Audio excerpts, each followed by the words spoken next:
ask if you would go with me to Romans chapter 8, verse 35. I'm just going to read that one verse number 35. And it says, "Who shall separate us from the love of Christ?" He says, "Shall tribulation or distress or persecution or famine or nakedness or peril or sword?" We're going to try to do what we didn't do on last week. And that is, where is the love? If you would, just look at someone on your way to your seat. Ask them, where is the love? You may be seated in the presence of God. Where is the love? I want to, on today, I'm going to paint a picture. And I know it may be a little bit more detailed than I usually give. But I want you to follow me because I do know that God is intentional in what he wants to say on today. And in knowing that each time we have come, there has been a progression in the conditions that the apostle lists, in knowing that they go from gradual to more increasingly challenging our love, or the love that God shares toward us. And I know that no matter where you are, it can be somewhat discouraging, not necessarily difficult, but discouraging. And I want to say that in this particular message on today, as we talk about peril again, which is an environment of risk, or danger. It's often, put up on us to think that it is someone else who creates an environment of danger that will challenge the love of God in our own lives. But I want to take a different approach because I know that I have been guilty of having all I need in God and then finding myself drifting to find another accomplice to go along with that. Those of you who know that you have an appetite for more than what you already have, you will know exactly what I'm talking about on today. Back in 1986, I was coming to the end of my military duty, and I was stationed in Fort Stewart, Georgia. There is no mistake that I loved to club. I loved to go to the club. I was in the club probably 6 days a week. 6 nights a week I was in the club. But there's this one particular night, and I'm going to say this, my wife knows about this, so I don't want nobody to ooh and ah. I had the distinct pleasure of having a group of friends who were all women that were like sisters to me. And these women were not in the military, but I got them into the club. If you've ever been to a military or base club, you know you can't just go in as a civilian. You need military escort. And on this particular night, I take them to the club with me, and we go into the club. And as we go in, I don't know, but I know that eyes are on me because the brothers see me with 3 women. And as we come in, we sit at a table, and as they sit at the table, I go to the bar. Now, I'm not a drinker, but they drank. And I went to the bar to get them drinks. Now, I want y'all to just roll with me as I go to get them drinks, and they're sitting at the table and the music is bumping and everybody's dancing. I go to the bar and I order their drinks, and as I'm getting their drinks, a young man who would later become my friend stops me and says, "Hey man, I noticed that you came in the club with 3 women, and I just want to know if I could meet one of them." He said, and I don't mean any disrespect. I said, no, it's no disrespect. I said, they're just my friends. I said, yeah, what's your name? He tells me his name. I take him to the table to meet the young lady that he wanted to meet, and her name was Connie. Connie was 4'11", very feisty. I need to paint this picture. Connie would speak her mind. She was not shy about telling you what she thought. And when I brought him to the table, I said, "Connie, this is Gabe. Gabe wants to meet you." And she gave Gabe probably the hardest time I had ever seen a woman give a man. And yet he was relentless in his pursuit of her, that he would sit down at the table with her and I and her cousins and try to forge a relationship, conversation. He and I became fast friends.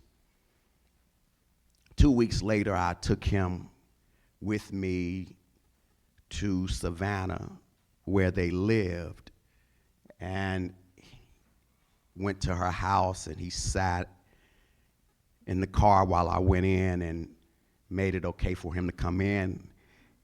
And they started this very accelerated relationship.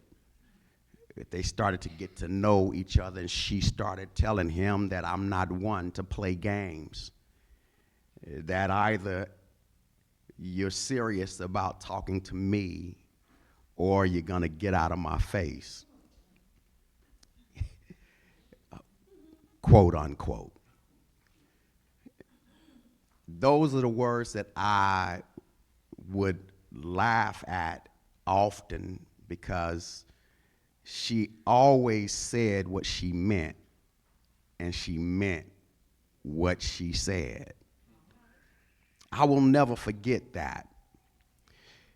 As they forged a relationship, Gabe and I forged a closer relationship, and everywhere I went, Gabe went. Now, you got to keep in mind that Gabe is now consistently seeing Connie.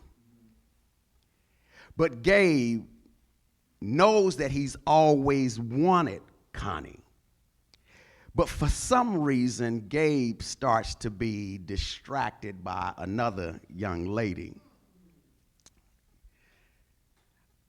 I, too, knew the young lady. And Gabe asked me one day to take him to the young lady's house. Of course, I accommodated him. I don't know how, because we didn't have cell phones then. But some kind of way, Connie found out that we were at this other young lady's house. I was sitting on the couch watching TV, and Gabe was in the dining room sitting at the table with the young lady, and heard the doorbell ring, ding dong. She got up, the young lady got up, went to the door, opened the door, and when she opened the door, I can see because I'm sitting right next to the door. She opens the door and she says, "Hey, how you doing?" to the young lady. And they're having chat back and forth. She sees me and she's like, "Hey, Gerald." I'm like, "Hey." And I'm smiling and I'm looking over at Gabe, who's sitting over, and his eyes are bigger than mine. But I'm smiling because Connie asked the young lady, "Is Gabe here?" She said, "Yes, he's here." She said, "Can I speak to Gabe?" Gabe comes to the door. I told you that Connie says what she means and means what she says. And as Gabe came to the door and I'm sitting there, she said, "I only want to say one thing." And she said, "Either it's me or it's her." And when she said that, Gabe stood as if he had a moment to choose. And she said, "No, I mean right now." At that moment, all I could do is start laughing. We had this kind of relationship where all I could do was laugh. And he looks at me, and I'm like, "I don't know. It's on you." And out of that, Gabe says, "I choose you." The other young lady is mortified. Gabe walks out the house to Connie,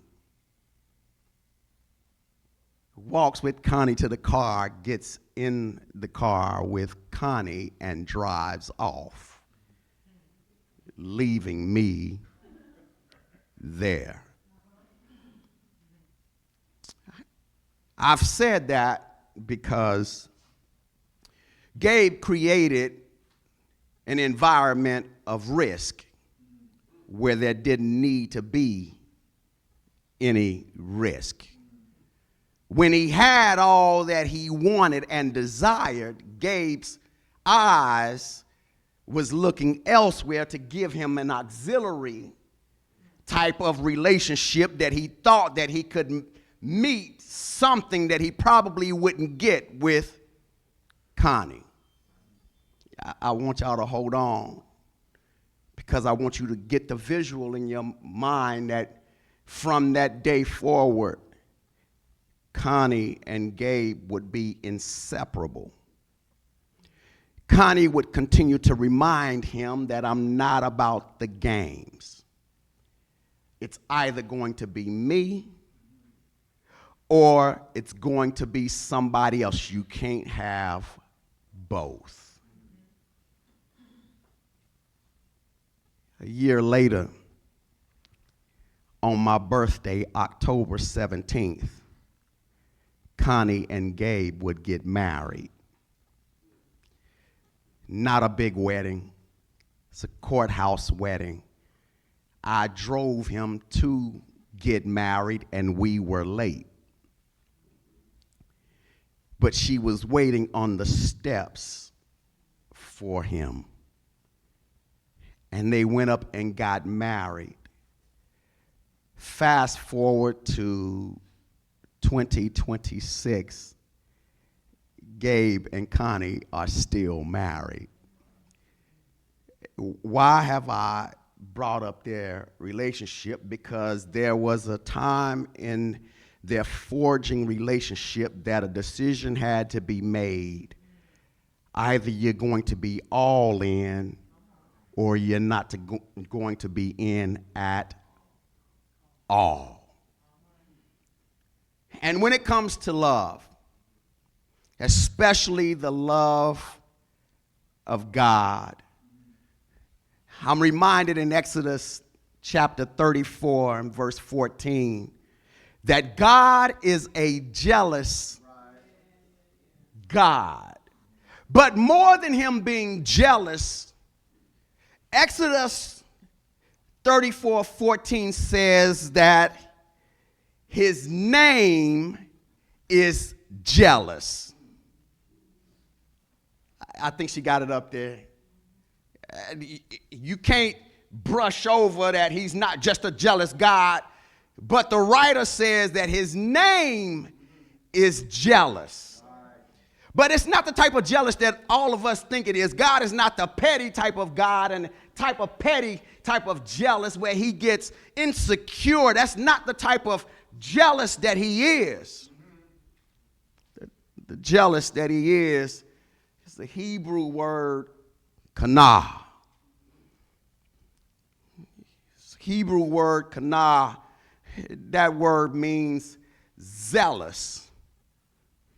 God is a zealous and protective God. Means he's an exclusive God, that he wants an exclusive covenant with you. That means he doesn't want a covenant with someone else. He doesn't want you to be with him and looking at someone else. He's a jealous God that he says, I can be the only God that you serve and that you love. Anyone or anything else is competition. He says, either you will be with me or you will be with them or it. Whatever it is that you deem that is more important than your relationship with God, God considers it competition. He says, I won't divide my devotion between you and someone else. I was thinking about this because for many of us, we know that God is all encompassing. He has everything that we need, but for some reason, we will have a standby, a stand-in, just in case we don't get what we need or desire from God. Oh, I know some of us in here know what it's like to have who we need, but not get all we need and think that we need to have somebody else to fill the void for what we don't get with the person that we really love. You're not getting the affection over here, so you think you can get someone to accommodate you so you can sustain the relationship that's over here. All of us find ourselves in a place where we say that we love God, but we find things to compete with God, but think God is going to be okay with it. When in fact, God says that my love should be more than enough. Matter of fact, I am love. But I have to steal this from Minister Monica that said this, and she threw this out, and I reached out and I grabbed it, and that is, God refuses to be our fill-in or our standby. We cannot have a love affair with God. A love affair is something that is contingent on something else. That means I can get just this from you, but I'll get the rest from somebody else. Love and love affair are two different things. Some of us will call having a love affair love, when in fact love affair is not love at all, because the affair appeases to your flesh. Some of us in here know what it's like to have, thank you, Lord, an affair. I know we're going to get quiet now because that's where we all kind of straighten up when we start talking about infidelity and having an affair. But what happens in an affair is it appeases to the flesh. You only show up to get what gratifies you. You don't care what gratifies the other person. You want what gratifies you. An affair says, as long as I'm getting what I want, I'll keep coming back. But when I stop getting what I want, it's over. Those of us who have been there in those places of knowing that an affair eventually falls into something that ain't fair.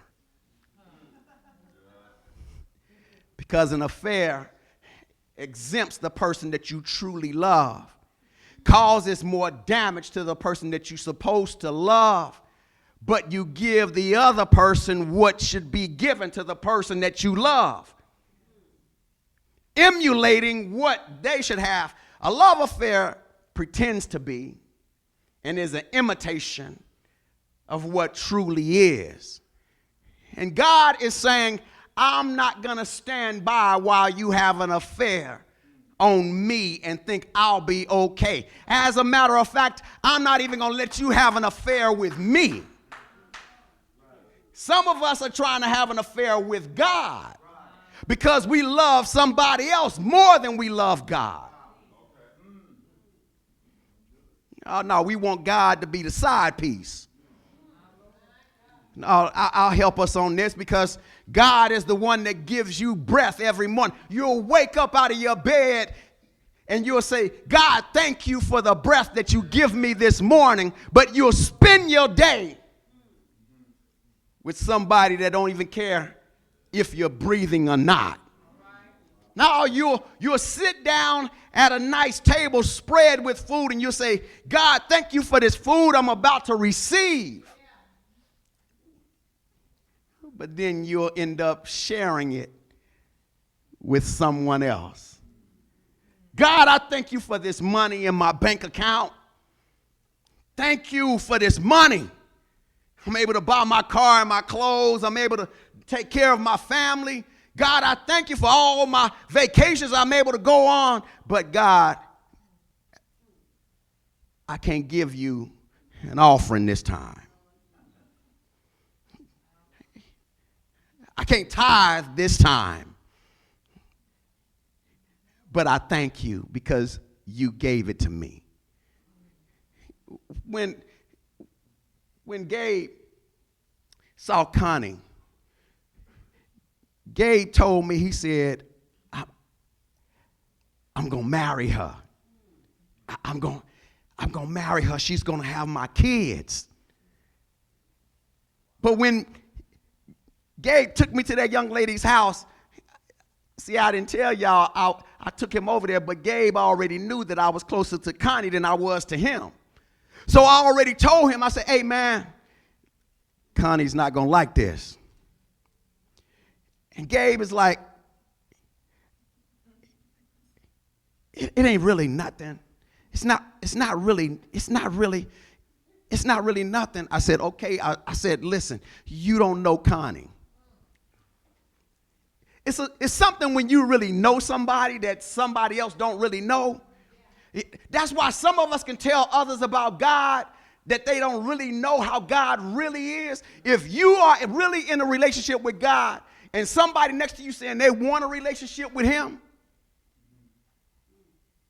you say, okay, now, you sure that's what you want? Because that's what I was saying to Gabe. I said, now, you sure you want to mess with Connie? Oh, man, she's beautiful. Oh, man, just look at how she walks. Look at how she talks.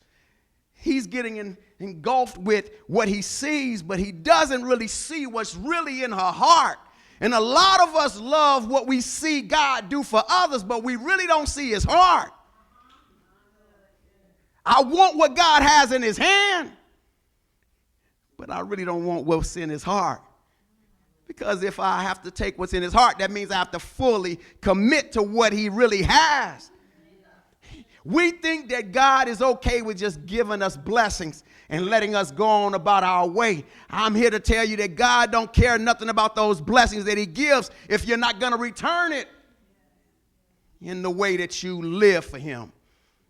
And part of this for me was the struggle, because I say, man, I've known her longer than I've known you.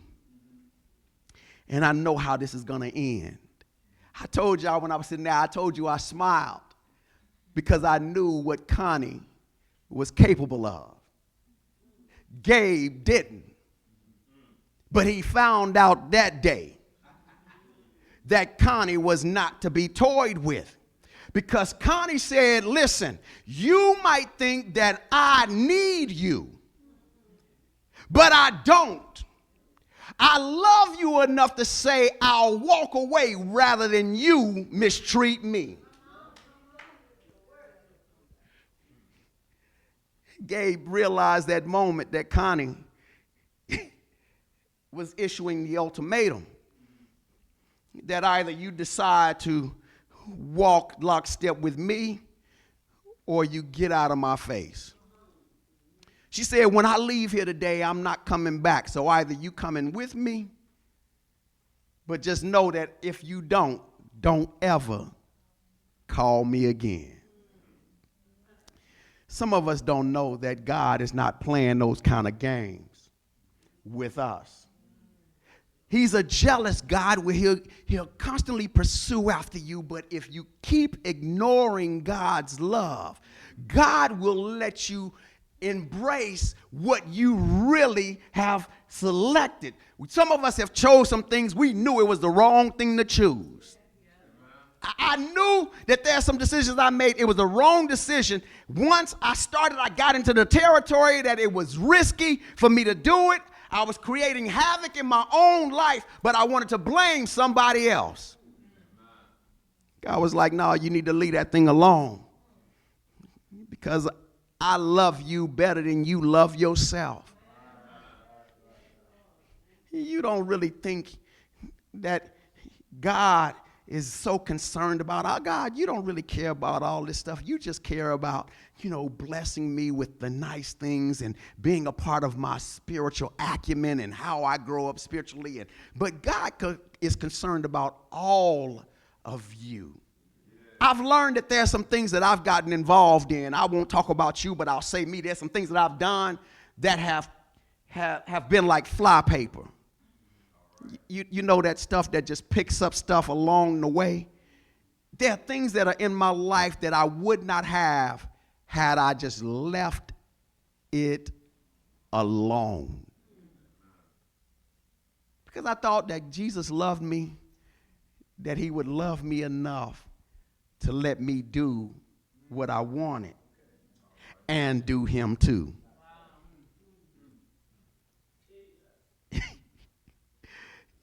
When God says that I love you for real and my love is for real, he's reminding us that I'm not going to tolerate having an infatuation. I'm not infatuated with you.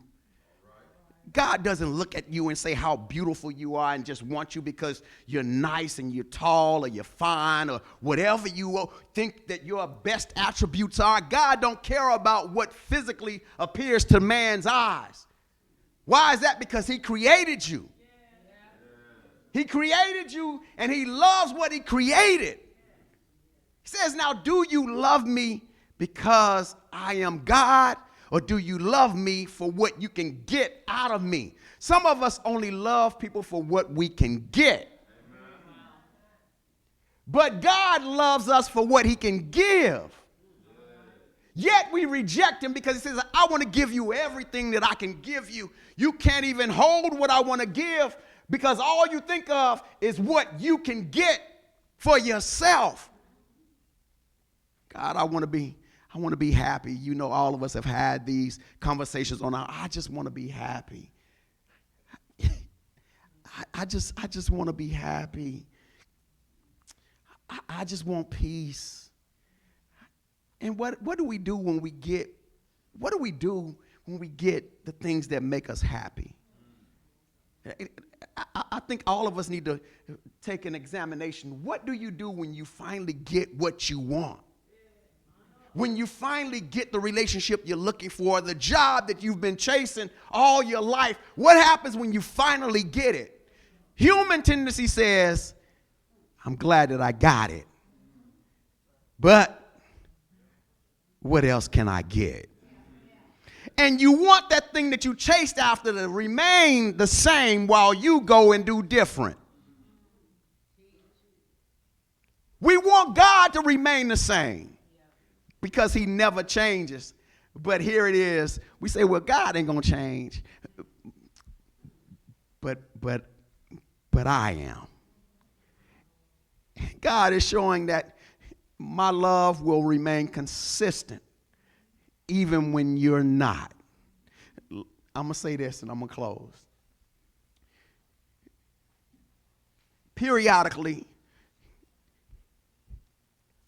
I will hear from Gabe and Connie. We don't talk as much. I learned not too long ago that their first child was made to be my godson. I didn't even know it. Connie says, Gerald, without you, Gabe and I would not be together. She said, but make no mistake about it, I still remember when you took him over to that girl's house. But she said, Gerald, I already knew because you and I had the relationship that even with you taking him, all you were doing was doing what he asked.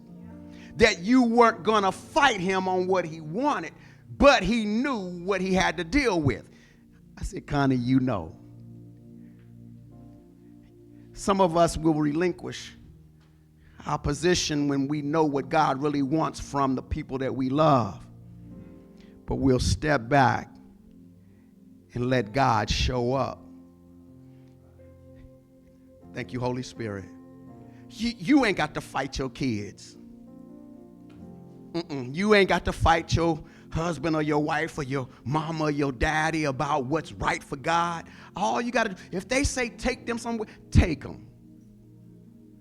No, I'm just let them go. But then just sit back and just say, I'm just going to wait right here until Jesus shows up. Why is that? Because you know the type of God you serve. Where Jesus will show up in the midst of something that nobody else is thinking, and he'll ring the doorbell. The Bible says, behold, I stand at the door. He says, I'm going to come right where you are having an affair. I'm going to show up and I'm going to knock. And if any man will answer, if you open that door, I'll come in and I'll sup with you. I'll plead my case. Just like Connie said, look, I'm standing out here, but you got to make a decision. Jesus will show up in your circumstance. He says, now you got to make a decision. I know it's going to be rough. It's not always going to be sunshine and rainbows.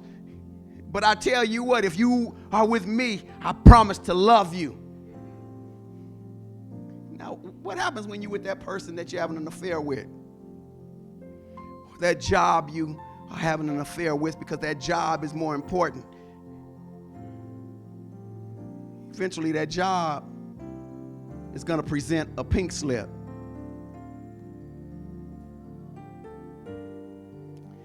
Anybody know what it's like to put all your stock in something and abandon the very thing that really loves you? And then the thing that you think loves you lets you down. That thing walks away and leaves you standing solo And in your mind, you look at what you left standing over. You make a turn to go to the thing that you neglected. Many of us would say, don't come over here now. I'm good. But one thing about God, he stands ready to receive. How many times have I walked away and done my own thing and looked at God over saying, come back to me. Come back. No, I'm having a good time. I'm enjoying what I'm doing. And then that thing let me down, and God is still saying, I'm still here. One thing I love about his love, he doesn't change his love because of the way I didn't love. Connie's always saying, when I call and I catch up, she will always mention, yeah, that joker tried to do it. She'll always take a jab at him and say, yeah, I remember when that joker tried to play me. She say, but he in there asleep in my bed. Connie was saying, she says, I'm confident in who I am, that I don't have to beg nobody to be with me. Listen, Jesus don't need to beg nobody to be with him. But he's saying, if you don't, you'll sure regret it. You ask yourself, are you more interested in a love affair with God or the love of God? There is a difference. If it's got to be your way,